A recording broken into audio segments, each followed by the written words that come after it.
साई बंदी सतनाम। तो आज बावल रेवाड़ी में परम पिता परमात्मा के मूल ज्ञान का प्रचार होने जा रहा है।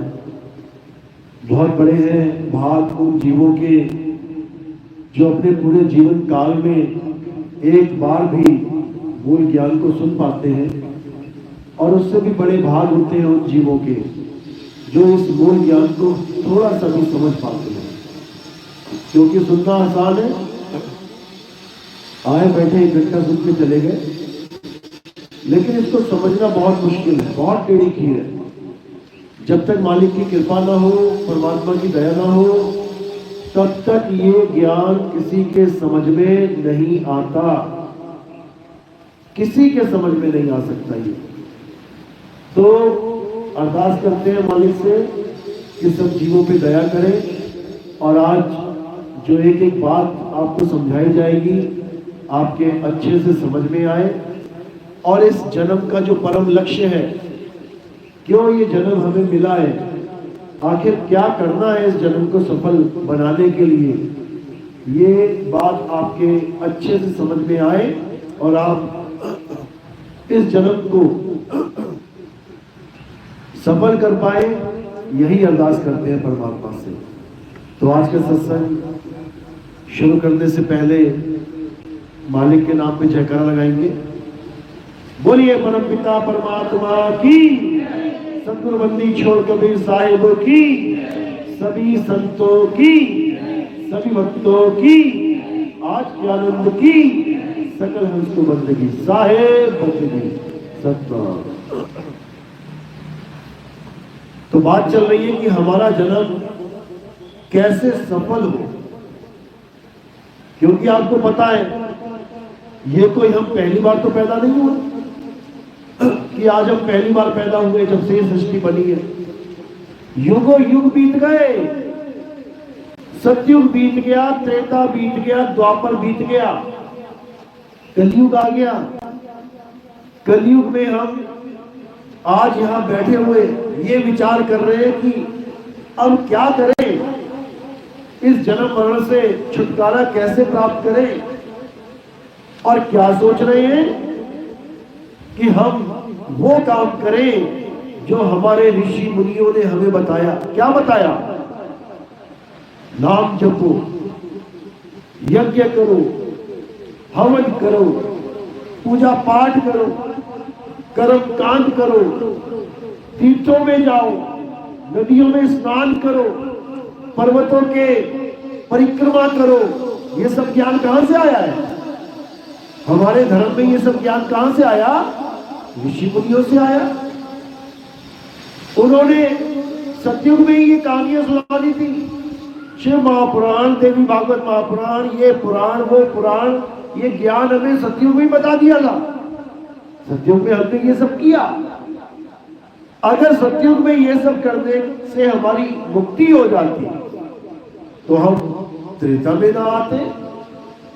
त्रेता में भी हमने यही सब कुछ किया। त्रेता में अगर ये सब करने से मुक्ति हो जाती तो हम द्वापर में ना आते, जो कि मुक्त हो जाते। द्वापर में भी यही सब कुछ किया, तो आज कलयुग में आ गए। देखो बैठे हैं सारे, इसका मतलब मुक्ति नहीं हुई। 84 का चक्कर लगा लगा के गाय, बैल, बकरी, हाथी, घोड़े, चींटी, कॉकरोच, सांप, बिच्छू, खटमल, ये सब बन के आज ये इंसान बने बैठे हैं यहाँ पे। कितने सालों के लिए? कुछ समय के लिए। कुछ समय के लिए तुम्हें इंसानी जन्म मिला है। ये जो तुम्हें अपना चेहरा बहुत सुंदर सा दिखाई दे रहा है ना, ये कुछ सालों की बात है। उसके बाद क्या होगा? उसके बाद बकरे का चेहरा मिल जाएगा, 2 सींग मिल जाएंगे, और एक पूंछ मिल जाएगी छोटी सी मक्खी उड़ाने के लिए, उससे भी ना उड़ेगी। तो ऐसे चेहरे मिलेंगे कि तुम्हारी हालत खराब हो जाएगी देख देख के। कुत्ते का चेहरा मिल जाएगा, सूअर का चेहरा मिल जाएगा, चींटी का चेहरा देखो, कॉकरोच का देखो, कौवे का देखो, चिड़िया का देखो, ऐसे चेहरे मिलेंगे। कान, आंख, नाक, हाथ, पैर सब मिलेगा। लेकिन ऐसा नहीं मिलेगा जैसे आज मिला हुआ है। अब ये जो कुछ समय के लिए शरीर मिला है, आखिर क्यों मिला है, कारण क्या है? कुत्ता बिल्ली बकरा क्यों नहीं बन गए, इंसान बने क्यों बैठे हैं? क्योंकि परमात्मा की दया हुई है आप पे, जो आपको 84 लाख योनियां भुगतने के बाद एक बार के लिए ये इंसानी जन्म मिल गया। ये इंसानी जन्म मुक्ति का द्वार है। अगर ये दरवाजा तुमने नहीं खोला तो समझ लो तुम्हारा बैक गियर लग जाएगा 84 में। समझा रहे साहिब, 1,84 भटक के और पांव पे अटके आए, अब की पासा ना पड़ा तो फिर 84 जाए। तैयारी कर लो, बांध लो अटैची वटैची, भर लो सोना वोना, ले जाओगे क्या वहां पे, यही पड़ा रह जाएगा। और 84 में जाके नाना प्रकार की योनियां भुगतान करना पड़ेगा। अभी तो चिड़ियाघर में जाते हो शेर देखने, मम्मी वो देखो शेर, वो देखो भालू, उसके बाद जंगल में पैदा हो जाओगे तो पीछे पड़ा होगा शेर, मम्मी बचाओ शेर आ गया। बन जाओगे हिरन तो भागे भागे घूमोगे। आज जो लोहे के ताले लगा लगा के आराम से बिस्तरों में सोते हो, जब बन जाओगे ना हिरन तो जंगल में रात में खड़े खड़े सोना पड़ेगा। क्योंकि अगर लेट के सो गए तो रात में ही निकलते ही शिकारी तुम्हें उठने भी ना देंगे, गर्दन दबोच लेंगे। खड़े खड़े सोना पड़ेगा, कान खड़े करके सोना पड़ेगा। हल्का सा भी कहीं हल्की सी भी कोई आहट हुई उसी वक्त भागना पड़ेगा। आज जो कहते हो मम्मी अभी क्यों उठा दिया, 1 घंटे बाद उठूंगा, वहां 1 सेकंड की कीमत पता लगेगी तुम्हें कि 1 सेकंड में नहीं भागा होता तो शेर के मुंह में होता। तो ये सब सबके साथ होएगा। अब ये सब क्यों होएगा, कारण क्या है, ये क्यों हमें बार बार 84 में डाला जा रहा है? कभी कुत्ता बिल्ली बकरा बना देते, कभी सुअर बना के नालियों में घुसा देते, नालियां साफ करते हैं खा खा के। ये कौन है जिसने हमें 1,84 में फंसा दिया है? कौन है वो? तुम्हें ये जानना पड़ेगा पहले। तो कबीर साहब समझा रहे हैं कि ये 3 लोक का राजा, ये धरती आसमान पाताल बनाने वाला राजा, ये परमात्मा नहीं है भाई। कौन है ये? काल निरंजन। कबीर साहब समझा रहे हैं, अरे 3 लोक एक जेल है, पाप पुण्य 2 जाल, सारा जग भोजन बना, खाने वाला काल। ये काल भगवान किसी को नहीं छोड़ेगा। ये तुम्हारी माँ को, तुम्हारे पिता को, तुम्हारे बच्चों को तुम किसी से कितना ही प्यार क्यों ना करते हो, जब इस काल भगवान को भूख लगी उसी वक्त उठा के खाएगा। जैसे तुम्हारी रसोई में चने की दाल है, एक एक दाने के अंदर जीव बैठा हुआ है, चाहे तो उगा के देख लेना, खेतों में डाल देना, लग जाएगा पता। 2-3 दिन में हरी सी वो आ जाएगी, अंकुरित हो जाएगा और देखो पेड़ निकल आएगा पूरा। अब वो दाने सब में जीव है। जब तुम दाल बनाने लगते हो, भूख लगती है, एक बार डालते हो हाथ और जो आ गया हाथ में, आ जा बेटा। किसी का भाई, किसी की माँ, किसी का चाचा, किसी का नाना, वो ना देखता कोई, वो ना देखता किसका भगत है। वो देख लो कुंभ में सारे भगवानों के भगत पहुंचे हुए थे, सारे भगवान पहुंचे हुए थे, कह रहे देवी देवता स्नान कर रहे हैं इस कुंभ में। 140 साल बाद आया है। वो काल ने वहां भी दाव मार दिया, उसने बता दिया तुम कितने नाटे, कितने बौने हो मेरे सामने, मैं जहां चाहता हूं मैं वहां से जीव को ले जाता हूं खींच के। कोई देवी देवता मेरे कार्य में बाधा नहीं बन सकता। तुम किसी की भी पूजा कर लो, तुम बच नहीं सकते। चाहे तुम भोले शंकर के पुजारी हो जाओ, भले तुम महामृत्युंजय मंत्र सारी उम्र जपते रहो, तो मरोगे नहीं क्या? तो क्यों नाम रख दिया महामृत्युंजय? जब उसको जप के मैंने मर ही जाना है, तो उसका नाम महामृत्युंजय क्यों रख दिया? अरे हमें तुम्हें छोड़ो, भोले शंकर की जो बीवी थी माता सती, क्या उसकी मृत्यु नहीं हुई? हवन कुंड में कूद गई, मृत्यु हो गई। अरे भोले शंकर के पास महामृत्युंजय मंत्र था तो उसको जीवित कर लेते, नहीं कर पाए। 6 महीने लाश को लेके घूमते रहे, सृष्टि का कार्य रुक गया। विष्णु जी को चिंता हो गई, ये क्या हो रहा है भाई? ब्रह्मा जी पैदा कर रहे हैं, मैं पालन कर रहा हूं, ये संहार तो कर ही नहीं रहे। दोबारा ब्रह्मा जी कैसे उसको पैदा करेंगे शरीर को? ये मरेंगे नहीं तो लोग। तो क्या किया? वहीं प्रकट हुए और माता को जिंदा नहीं कर पाए। क्या किया? सुदर्शन चक्र मार के 9 टुकड़े कर दिए। वो तो कोई भी कर देता। तुम तो भगवान हो भाई, तुम्हें जीवित करना चाहिए। तो 9 टुकड़े कर दिए। 9 टुकड़े जहां जहां पे गिरे, आज वहां 9 शक्ति पीठ है, 9 दुर्गा, उसी की आप व्रत रखते हो 9 दुर्गा की। कहने का मतलब, चाहे कोई किसी का भी भगत हो, किसी का भी पुजारी हो, मरना तो पड़ेगा, काल के मुंह में जाना पड़ेगा। बचना है तो एक ऑप्शन है, अगर तुम परम पिता परमात्मा के भगत बन जाते हो, किसी देवी देवता के नहीं, त्रिदेवों के नहीं, माया के नहीं, इस काल भगवान के नहीं, किसके? परम पिता परमात्मा के भगत बन जाते हो, तब तुम्हारी मृत्यु नहीं होगी, तुम अमर हो जाओगे 1%। अब अनाड़ी जीव क्या कहेगा, क्या सोचेगा? अच्छा, हम अमर हो जाएंगे, यानी हम कभी मरेंगे ही नहीं, चाहे कोई हमें गोली मार दे, चाहे बम से उड़ा दे। क्योंकि वो नादान है, अज्ञानी है, उसे नहीं पता कि मैंने जो बात बोली है उसका भेद क्या है। मैं कह रहा हूं कि आप सदा सदा के लिए अमर हो जाओगे। मैंने ये नहीं कहा कि आपका शरीर अमर हो जाएगा, इसमें गुप्त भेद छुपा हुआ है।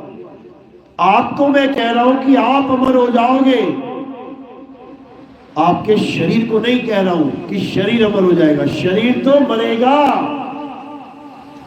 लेकिन आप नहीं मरोगे। जैसे कोई कार चला रहा हो और कार में आग लग गई, तो ड्राइवर ने कार से कूद के अपनी जान बचा ली, तो वो बच गया, वो तो बच गया, लेकिन कार जल गई। बिल्कुल उसी तरह जो ड्राइवर है वो नहीं मरेगा, और ये जो गाड़ी है तुम्हारी लेके घूम रहे हो, ये पक्का जलेगी, पक्का मरेगी। अब इन दोनों में भेद समझ लेना है तो सारी कहानी समझ में। शरीर ये नाशवान ही है, इसको कोई अविनाशी नहीं बना सकता, और ये आत्मा ये अविनाशी ही है, इसे कोई मार नहीं सकता। लेकिन अज्ञानता में ये अपने आप को शरीर मान बैठी है, ये अपने आप को शरीर समझ बैठी है। अब जब ये अपने आप को शरीर मान बैठी है तो मर भी रही है, जी भी रही है, पैदा भी हो रही है, अंत भी हो रहा है। लेकिन किसका? शरीर का। ये तो केवल मान बैठी है, मैं मर जाऊंगी, मेरा पैदा इतनी तारीख को हुई, मर इतनी तारीख को जाऊंगी, पिताजी इतनी तारीख को पैदा हुए थे, इतनी तारीख को मर गए। क्योंकि इसको पता ही नहीं है कि हम सब अविनाशी हैं। ईश्वर अंश, जीव अविनाशी, तो हम जीव ही तो हैं। अरे हम जीव ही तो हैं, इसी को जीवात्मा कहते हैं। हम अमर हैं, अविनाशी हैं, लेकिन हम पूजा किसकी करने लग गए? नाशवान पत्थरों की। नाशवान पत्थरों को हमने भगवान समझ लिया। अब हमने नाशवान पत्थरों को भगवान मान लिया, तो जो असली भगवान है उससे मुंह मोड़ लिया। समझ लो, उसकी कभी खोज ही नहीं करी, उसके बारे में कभी सोचा ही नहीं। हम पत्थरों को पेंट करने में लगे रहे, हम पत्थरों पे जल डालने में लगे रहे, हम पत्थरों का दुग्ध अभिषेक करने में लगे रहे, हम पत्थरों को सजा सजा के अच्छे अच्छे कपड़े पहनाने में लगे रहे, हम मंदिरों को सजाने में लगे रहे, हम मस्जिदों में जाने लगे, सजाने में लगे रहे, हम गुरुद्वारों में जाने लगे, हम चर्च में जाने लगे, हम हर जगह जाने लगे जो हमने बनाई है। ये मंदिर किसने बनाए? ये मस्जिद किसने बनाई? ये चर्च किसने बनाई? ये गुरुद्वारे किसने बनाए? इंसान ने। हम इंसानों के द्वारा बनाए गए मंदिर मस्जिद में जाने लगे, लेकिन जो हमारा परमात्मा है, जो हमारा मालिक है, उसको हमने कभी खोजने की कोशिश ही नहीं करी, उसको हमने कभी ढूंढने की कोशिश ही नहीं करी। इसीलिए साहिब ने समझाया कि भाई मुंह को कहा ढूंढे रे बंदे, मैं तो तेरे पास में। मुझे ढूंढने के लिए तू कहां जा रहा है? मैं बिल्कुल तेरे पास में हूं, लेकिन तुझे एहसास नहीं है, इसीलिए मैं मिल नहीं रहा हूं। तो कह रहे ना मंदिर में ना मस्जिद में। कहां जाते हैं भगवान की पूजा करने के लिए? भगवान के विरह में, तड़प में मंदिर चले जाएंगे, मस्जिद चले जाएंगे, गुरुद्वारे चले जाएंगे, चिड़िया गिरजाघर चले जाएंगे, बस यही जाएंगे और क्या करेंगे? तो कह रहे मुंह को कहां ढूंढे रे बंदे, मैं तो तेरे पास में, ना मंदिर में, ना मस्जिद में, ना काबे कैलाश में। कहां जा रहा है भाई? मंदिर मस्जिद में जाके भगवान मिल जाता तो सारे चले जाओ मंदिर, भगवान को मिलके आ जाओ, बातें करो, हालचाल पूछो। लेकिन आज तक तुमने कभी भी भगवान से कोई बात नहीं की होगी मंदिर में कि तुम बोलो और तुम्हें जवाब आ जाए सामने से, कभी नहीं आ सकता। एक आदमी से बोलोगे, माता पिता से बोलोगे, राह चलते आदमी से बोलोगे, तुम्हें उसका जवाब मिलेगा। यहां तक कि जानवरों से भी बोलोगे, जानवरों के साथ बोलते हैं लोग, उसका रिप्लाई आता है। कुत्ते को प्यार करो, देखो वो भी कुछ ना कुछ बोल के चू चू ही करे चाहे, लेकिन तुम्हारी बात का जवाब देने की कोशिश करेगा। क्यों भगवान नहीं बोलते और जानवर तक बोल रहा है? कारण क्या है? भगवान की मूर्ति को तुम थोड़ा सा टेढ़ा कर दो, लेटा दो और कहो भगवान की अगर आप में ताकत है तो उठ जाओ, अगर आप सच में भगवान है तो उठ जाओ। कितनी देर में उठ जाएंगे? 1 सेकेंड, 1 मिनट, 1 घंटा, 1 दिन, 1 हफ्ता, 1 महीना, 1 साल, 1 युग? कभी नहीं उठ पाएंगे। और किसी जानवर के बच्चे को तुम गिरा के देख लेना, टेढ़ा कर देना, बकरी के बच्चे को गिरा लेना, 2 सेकंड में खड़ा हो जाएगा। कारण क्या है?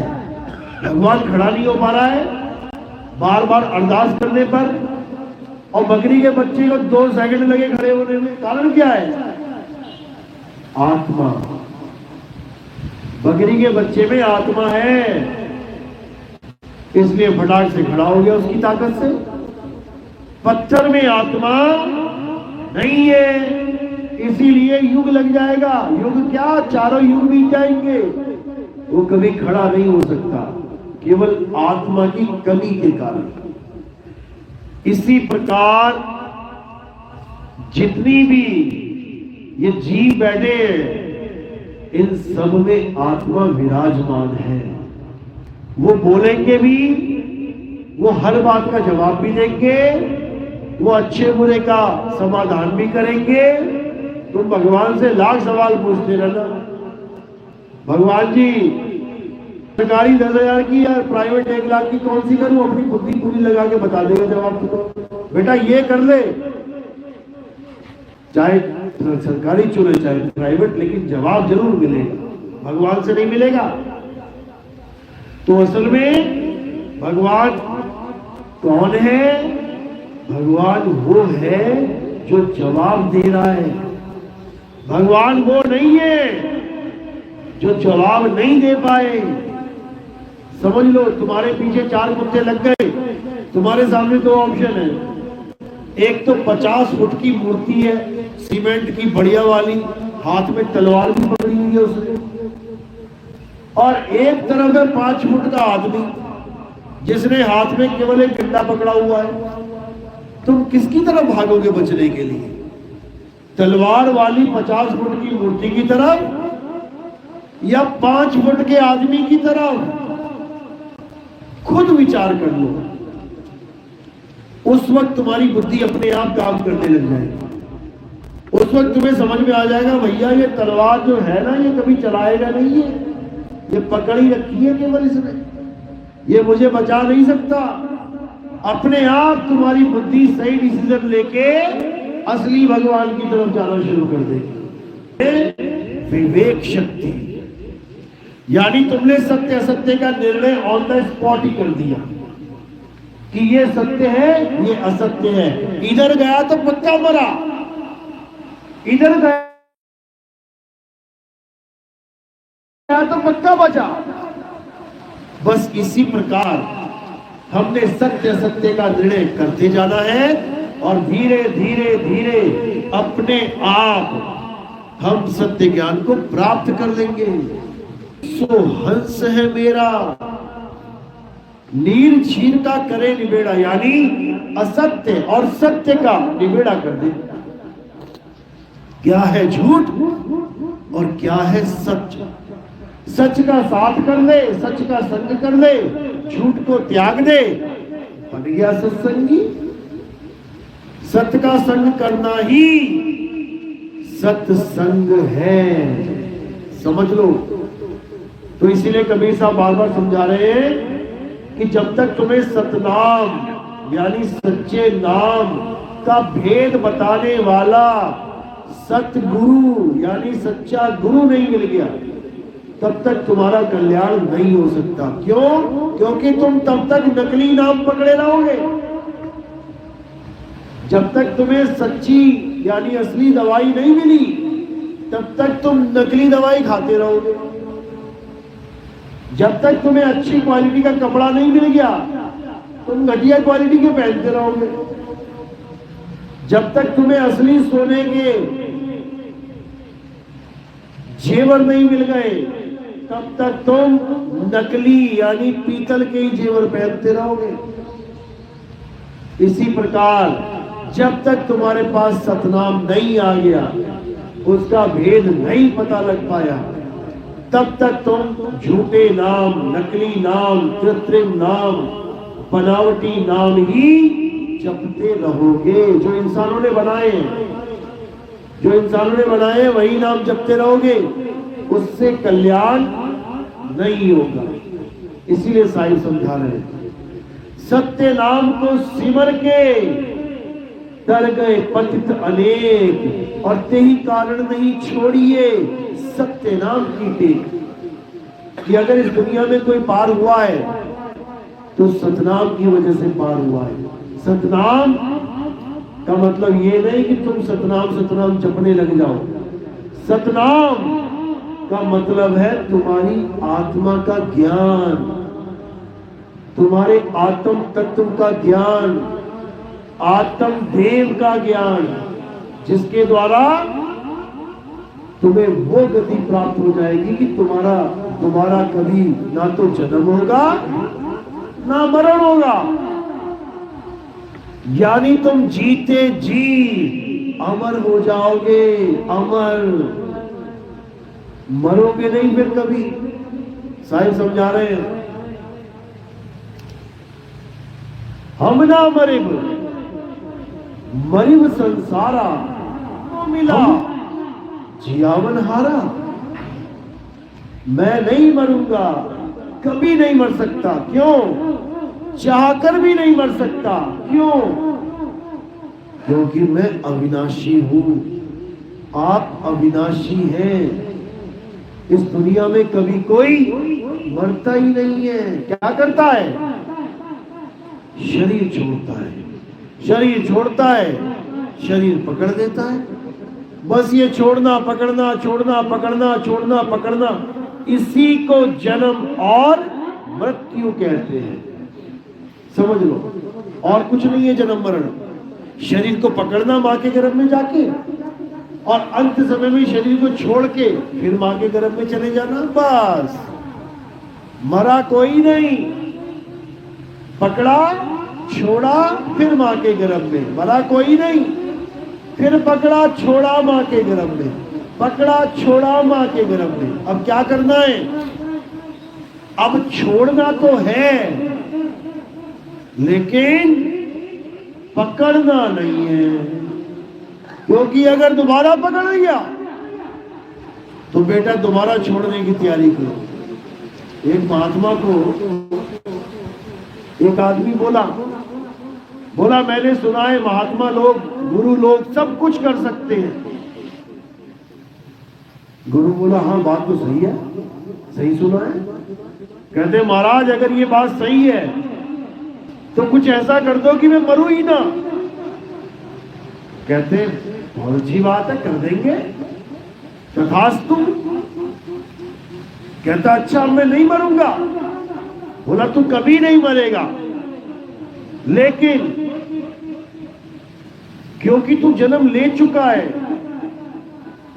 इसलिए तो तू मरेगा।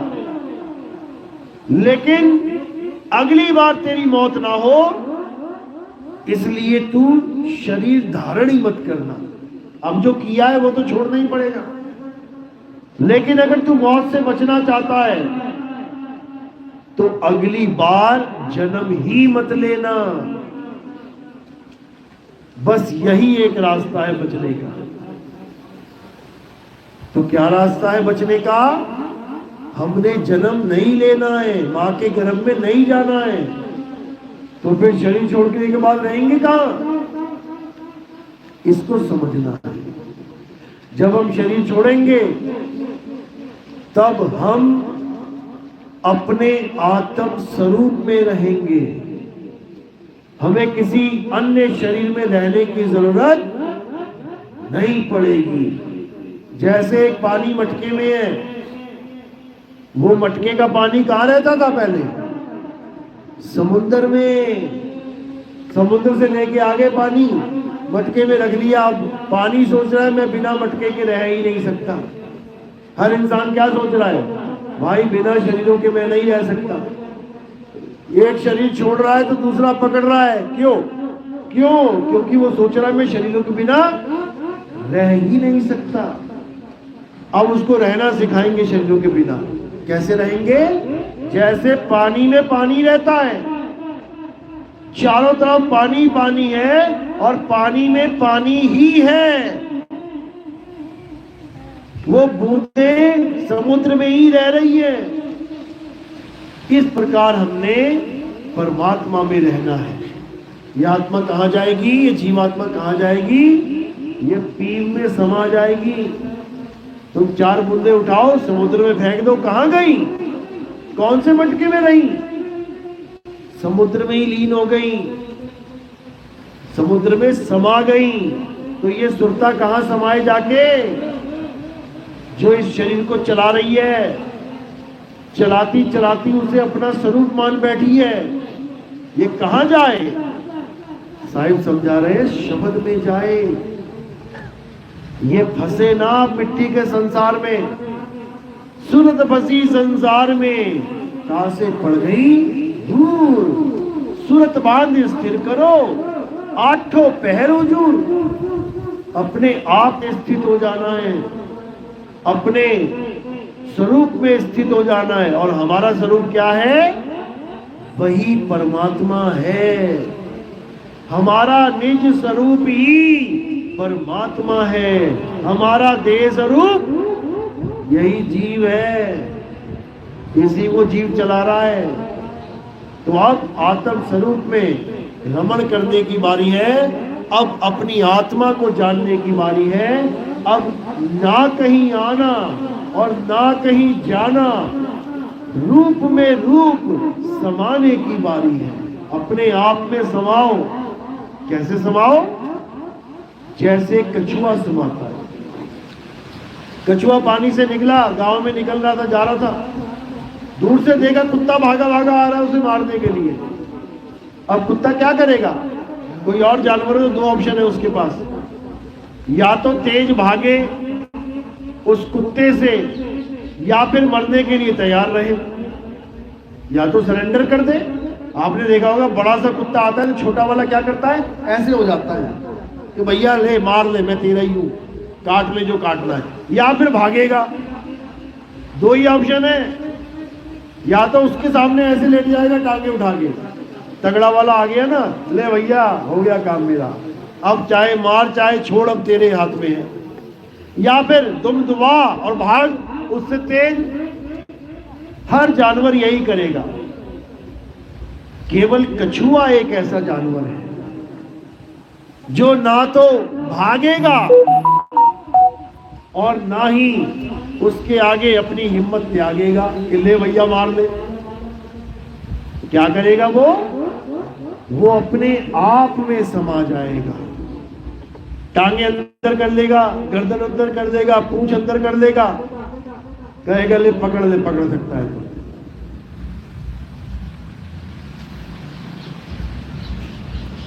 अब जो कुत्ता होगा वो बेचारा सूंघता रह जाएगा कि अब करूं तो करूं क्या इसका। इसी प्रकार जैसे कछुआ अपने आप में समा गया, अपने रूप में समा गया, इसी प्रकार हमारी सुरता हमारे सत्य स्वरूप में समा जाएगी। यही कबीर साहब समझा रहे हैं। सूरत फंसी संसार में, तार से पड़ गई दूर, और सूरत बांध स्थिर करो, आठों पैर हुजूर। कहां स्थिर करना है? अपने आप में। निशाना अपने आप का लगना चाहिए, अपने सत्य स्वरूप का। अपने आप को छोड़ के, अपनी आत्मा को छोड़ के कहीं निशाना मत लगा लेना। ये माया का संसार है। किसी मंदिर पे निशाना मत लगा लेना, किसी मस्जिद गुरुद्वारे पे मत लगा लेना, किसी पत्थर की मूर्ति पे मत लगा लेना, किसी अंधकार पे मत लगा लेना, किसी प्रकाश पे मत लगा लेना, कोई श्वासा पे मत लगा लेना, कोई चक्रों पे मत लगा लेना। कहीं पर निशाना नहीं लगाना है। निशाना कहाँ लगाना है? अपने आत्म स्वरूप में। निशाना कोई मारे संत सुजान। और कहाँ लगेगा निशाना? अपने निज नाम पर, अपने निज रूप पर, अपने निज धाम पर। समझा रहे साहिब। 3 गुणों की भक्ति में अरे भूल पड़ा संसार। और कहे कबीर निज नाम बिन कैसे लागे पार। कैसे पार होंगे बिना निज नाम के? तो इसी को समझना है। साहिब ने समझाने में कोई कसर नहीं छोड़ी, लेकिन ये जीव ये नहीं समझ पाता। साहिब समझा रहे हैं, आदि नाम हम भाग सुनाया, और मूर्ख जीव समझ नहीं पाया। समझाने की कोशिश करी साहिब ने, लेकिन कहां समझ में आ रहा है इसको। बार बार उसी 3 गुणों के चक्कर में पड़ रहा है। 3 गुण का मतलब समझ लो, जो चीज पैदा होती है, जो पलती है, जिसका नाश हो जाता है, वो 3 गुण के अंतर्गत आ जाता है। ये सारा संसार 3 गुणी है, त्रिगुणी संसार है, माया है। चाहे कोई मंदिर हो, चाहे मस्जिद, चाहे गुरुद्वारा, चाहे चर्च, इससे कोई फर्क नहीं पड़ता। इससे कोई फर्क नहीं पड़ता। ये सब बने हैं और एक दिन बिगड़ जाएंगे। समझ लो, ये पेड़ पौधे, कोई पीपल की पेड़ की पूजा कर रहा है, कोई तुलसी के पेड़ की पूजा कर रहा है, जितनी मर्जी करते रहो, ये बनने और बिगड़ने में आता है। ये तुम्हारा कल्याण नहीं कर सकता। अच्छे से समझ लो, कल्याण कौन करेगा? जो 3 गुणों से परे है। और वो क्या है? हे अर्जुन, ये आत्मा मेरी माया यानी 3 गुणों से परे है। जो अपनी आत्मा में रमण करता है, जो अपनी आत्मा में तृप्त है। बैटरी खत्म होगी उसकी, आवाज थोड़ी कम कर देना, चल पड़ेगा।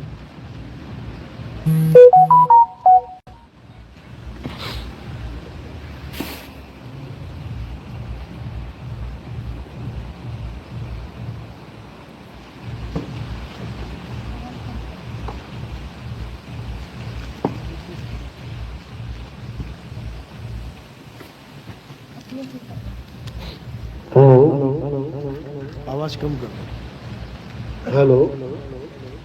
तो ये आत्मा ही 3 गुणों से परे है। आत्मा के अलावा और इस दुनिया में कोई वस्तु नहीं है जो पैदा ना हो और मरे ना।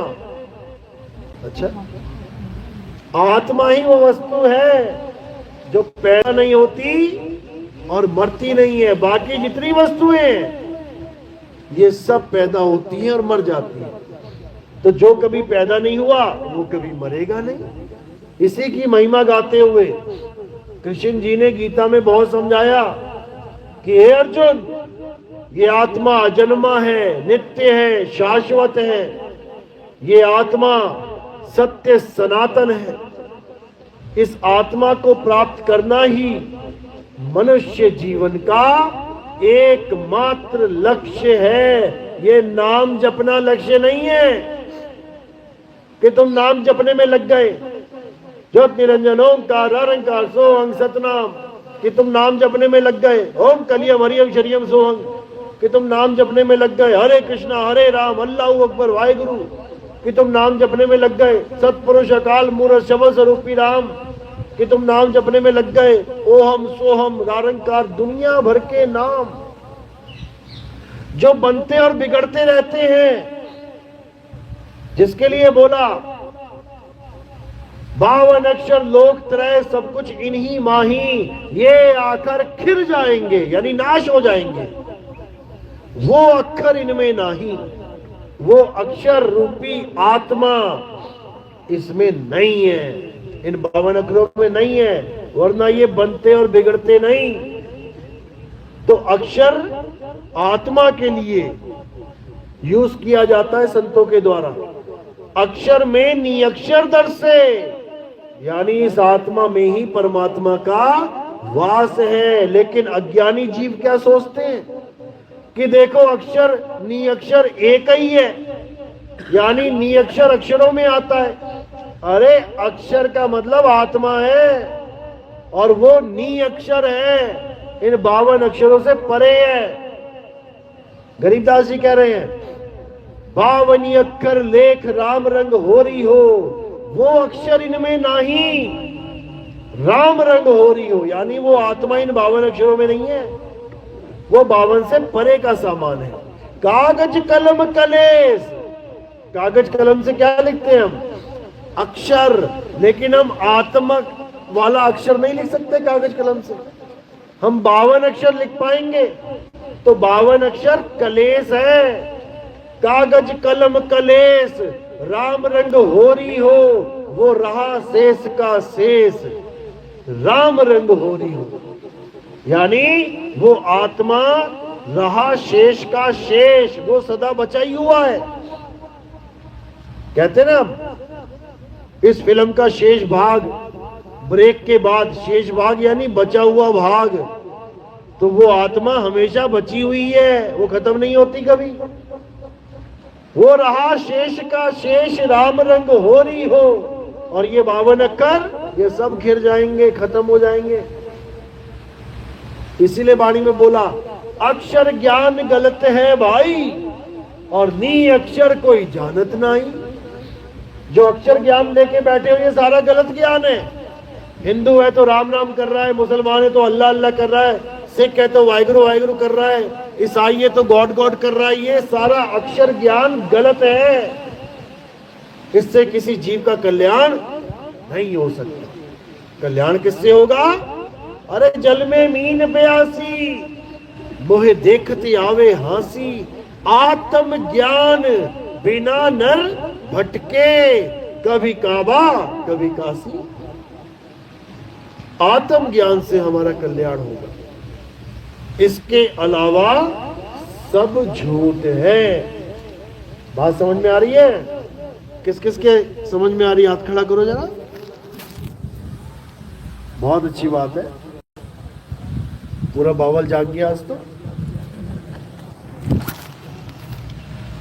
ये जागा ही रहना चाहिए। जागने का मजा तब है जब दोबारा नींद ना आए, और जागने के बाद फिर चाय पी के सो जाओ, फिर ट्रेन छूट जाएगी। समझ लो, जागे हो तो जागते रहना है, कोई बचाएगा नहीं। जो चौकीदार 10,000 रुपए लेता है वो भी खुद नहीं जाग रहा है, तुम्हें कह रहा जागते रहो जागते रहो। तू क्या करेगा फिर? मैं तो चक्कर काट के चला जाऊंगा सोने, तुम जागते रहो, कहीं चोरी ना हो जाए तुम्हारे। तो संत जगाने आते हैं, जाग जाओ। तू जाग रहे मुसाफिर, मुसाफिर को जगा रहे हैं, तेरी गठरी में लागा चोर। मुसाफिर जाग जरा, तेरी गठरी में लागा चोर। और चोर कौन है? अरे 5, 25, 3 है चोरवा। इन मिलकीना शोर, मुसाफिर जाग जरा, तेरी गठरी में लागा चोर। जाग सवेरा बाट अनेरा, और फिर नहीं लागे जोर, मुसाफिर जाग जरा, तेरी गठरी में लागा चोर। भव सागर एक नदिया बहत है, माया दे है बोर, मुसाफिर जाग जरा, तेरी गठरी में लागा चोर। जगा रहे हैं साहिब, जगा रहे हैं कि जाग जा। जागने का मतलब क्या है? अपने आप को पहचान ले, इस माया की नींद से जाग जा और सत्य को पहचान के सत्य में स्थित हो जा। चलो, तो आज का सत्संग यही समाप्त करेंगे, और अब आरती का समय है। आरती के बाद जो प्रसादी है, भोजन भंडारा जो भी है, आपको वो आपने करके ही जाना है, बाकी आपको कालू जी बताएंगे। बोलिए परम पिता परमात्मा की, सतगुरु बंदी छोड़ कबीर साहिब की, सभी संतों की, सभी भक्तों की, गांव नगर बस्ती की, आज के आनंद की, सकल हंस को बंद की, साहेब बंद की।